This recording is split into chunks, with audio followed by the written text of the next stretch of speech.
Maligayang pakikinig sa Tagalog Audio Bible PH. Mga Awit, Kapitulo 56. Maawa ka sa akin, O Diyos, sapagkat sasakmalin ako ng tao. Buong araw ay nababagabag siya na pinipighati ako. Ibig akong sakmalin ng aking mga kaaway buong araw, sapagkat sila'y maraming may kapalaluan na nagsisilaban sa akin. Sa panahong ako'y matakot, aking ilalagak ang aking tiwala sa iyo. Sa Diyos ay pupuri ako ng kanyang salita. Sa Diyos ay inilagak ko ang aking tiwala. Hindi ako matatakot. Anong magagawa ng laman sa akin? Buong araw ay binabaliktad nila ang aking mga salita. Lahat ng kanilang mga pag-iisip ay laban sa akin ay kasasama. Sila'y nagpipisan, sila'y nagsisipagkubli, kanilang tinatandaan ang aking mga hakbang, gaya ng kanilang pag-aabang sa aking kaluluwa. Tatakas ba sila sa pamamagitan ng masama? Sa galit ay ilugmok mo ang mga bayan. O Diyos, iyong isinasaysay ang aking mga paggagala. Ilagay mo ang aking mga luha sa iyong botelya. Wala ba sila sa iyong aklat? Tatalikod nga ang aking mga kaaway sa kaarawan na ako'y tumawag. Ito'y nalalaman ko sapagkat ang Diyos ay kakampi ko. Sa Diyos ay pupuri ako ng salita. Sa Panginoon ay pupuri ako ng salita. Sa Diyos ay inilaga ko ang aking tiwala. Hindi ako matatakot. Anong magagawa ng tao sa akin? Ang iyong mga panata ay sa akin. O Diyos, ako'y magbabayad ng mga handog ng pasasalamat sa iyo. Sapagkat iniligtas mo ang aking kaluluwa sa kamatayan. Hindi mo ba iniligtas ang aking mga paa sa pagkahulog, upang ako'y makalakad sa harap ng Diyos sa liwanag ng buhay? Mga Awit, Kapitulo 57. Maawa ka sa akin, O Diyos, maawa ka sa akin, sapagkat ang aking kaluluwa ay nanganganlong sa iyo. Oo, sa lilim ng iyong mga pakpak ay manganganlong ako, hanggang sa makaraan ang mga kasakunaang ito. Ako'y dadaing sa Diyos na kataas-taasan, sa Diyos na nagsagawa ng lahat ng mga bagay sa akin. Siya'y magsusugo mula sa langit at ililigtas ako. Pagkayaong lulunok sa akin ay dumuduwahagi, susuguin ng Diyos ang kanyang kagandahang loob at ang kanyang katotohanan. Ang aking kaluluwa ay nasa gitna ng mga leon. Ako'y nahihiga sa gitna niyaong mga pinaningasan ng apoy, sa mga anak ng tao na ang mga ngipin ay sibat at mga pana, at ang kanilang dila ay matalas na tabak. Magbunyi ka, O Diyos, sa itaas ng mga langit, mataas ang iyong kalwalatian sa buong lupa. Kanilang hinandaan ng silo ang aking mga hakbang, ang aking kaluluwa'y nakayuko. Sila'y nagsihukay ng isang lungaw sa harap ko. Sila'y nangahulog sa gitna niyaon. Ang aking puso ay matatag. O Diyos, ang aking puso ay matatag. Ako'y aawit.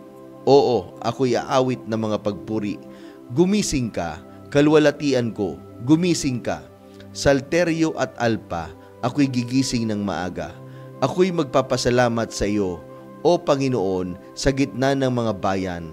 Ako'y aawit sa iyo ng mga pagpuri sa gitna ng mga bansa. Sapagkat ang iyong kagandahang loob ay dakila hanggang sa mga langit, at ang iyong katotohanan hanggang sa mga alapaap. Magbunyi ka, O Diyos, sa itaas ng mga langit, mataas ang iyong kalwalatian sa buong lupa. Mga Awit, Kapitulo 58. Tunay bang kayo'y nagsasalita ng katuwiran, o kayong makapangyarihan? Nagsisihatol ba kayo ng matuwid, o kayong mga anak ng mga tao? Oo, sa puso ay nagsigawa kayo ng kasamaan. Inyong tinitimbang ang pangdadahas ng inyong mga kamay sa lupa. Ang masama ay naliligaw mula sa bahay bata. Sila'y naliligaw pagkapanganak sa kanila, na nagsasalita ng mga kasinungalingan. Ang kanilang kamandag ay parang kamandag ng ahas. Sila'y gaya ng binging ahas na nagtatakip ng kanyang pakinig. Ang hindi nakaririnig ng tinig ng mga engkantador, na kailanman ay hindi umiinkanto ng gayon na may karunungan.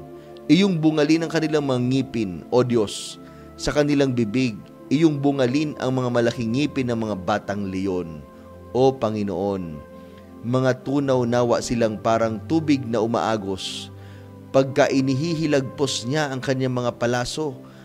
Maging gaya nawa ng nangaluray, maging gaya nawa ng laman ng suso na natutunaw at napapawi, na gaya ng naagas sa babae na hindi nakakita ng araw, bago makaramdam ang inyong mga palyok ng mga dawag na panggatong.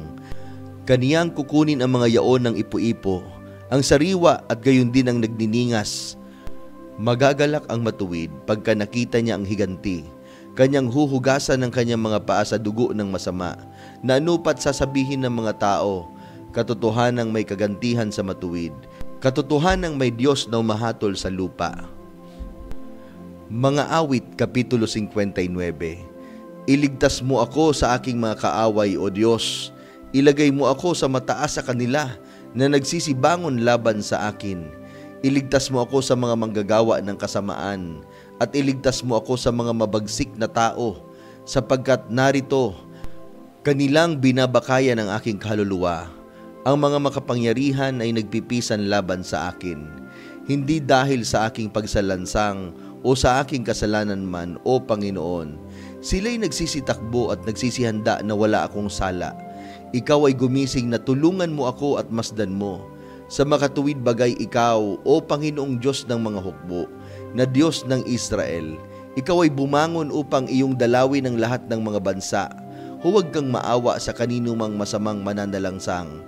Sila'y nagsibalik sa kinahapunan, sila'y nagsihatol na parang aso at nililigid ang bayan. Narito, sila'y nanunungayaw ng kanilang bibig. Mga tabak ay nasa kanilang mga labi, sapagkat sino, sabi nila, ang nakikinig. Ngunit ikaw, O Panginoon, tatawa sa kanila, iyong tutuyain ang lahat ng mga bansa. Dahil sa kanyang kalakasan, didinggin kita, sapagkat ang Diyos ay aking matayog na muog. Ang aking Diyos, pati ng kanyang kagandahang loob, ay sasalubong sa akin. Ipakikita ng Diyos sa akin ang aking nasa aking mga kaaway. Huwag mo silang patayin, baka makalimot ang aking bayan. Pangalatin mo sila ng iyong kapangyarihan at ibaba mo sila. O Panginoon, nakalasag namin, dahil sa kasalanan ng kanilang bibig at sa mga salita ng kanilang mga labi, makuha nawa sila sa kanilang kapalaluan at dahil sa sumpa at pagsisinungaling na kanilang sinalita. Pugnawin mo sila sa puot, pugnawin mo sila upang sila'y mawala, at ipakilala mo sa kanila na ang Diyos ay nagpupuno sa Jacob hanggang sa mawakas ng lupa. At sa kinahapunan ay papagbalikin mo sila. Pahagulhulin mo silang parang aso at libutin nila ang bayan. Sila'y gagala na magmamanhik manaog dahil sa pagkain at maghihintay buong gabi kung hindi sila mabusog. Ngunit aking aawitin ang iyong kalakasan. Oo, aking aawiting malakas ang iyong kagandahang loob sa kinaumagahan, sapagkat ikaw ay naging aking matayog na muog. At sa kanlungan sa kaarawan ng aking kabagabagan, sa iyo, O kalakasan ko, aawit ako ng mga pagpupuri, sapagkat ang Diyos ay aking matayog na muog, ang Diyos ng aking kaawaan. Mga Awit, Kapitulo 60. O Diyos, iniwaksi mo kami, ibinagsak mo kami, ikaw ay nagalit. O, papanauliin mo kami, iyong niyanig ang lupain, iyong pinabuka. Pagalingin mo ang mga sira niyaon sapagkat umuuga. Nagpakita ka sa iyong bayan ng mahihirap na bagay. Iyong ipinainom sa amin ang alak na pangpagiray. Nagbigay ka ng watawat sa natatakot sa iyo upang maiwagayway dahil sa katotohanan, upang ang iyong minamahal ay makaligtas. Magligtas ka ng iyong kanan at sagutin mo kami. Nagsalita ang Diyos sa kanyang kabanalan, ako'y magsasaya. Aking hahatiin ang Sikem at aking susukatin ang libis ng Sukoth. Galaad ay akin, Manases ay akin, Efraim naman ay sanggalang ng aking ulo. Huda ay aking setro, Moab ay aking hugasan, sa Edom ay aking ihahagis ang aking panyapak. Filistia, humiyaw ka dahil sa akin. Sino magdadala sa akin sa matibay na bayan? Sinong papatnubay sa akin hanggang sa Edom? Hindi mo ba kami iniwaksi, O Diyos, at hindi ka lumabas? O Diyos, nakasama ng aming mga hukbo, tulungan mo kami laban sa kaaway, sapagkat walang kabuluhan ng tulong ng tao. Sa pamamagitan ng Diyos ay gagawa kaming may katapangan, sapagkat siya ang yumayapak sa aming mga kaaway.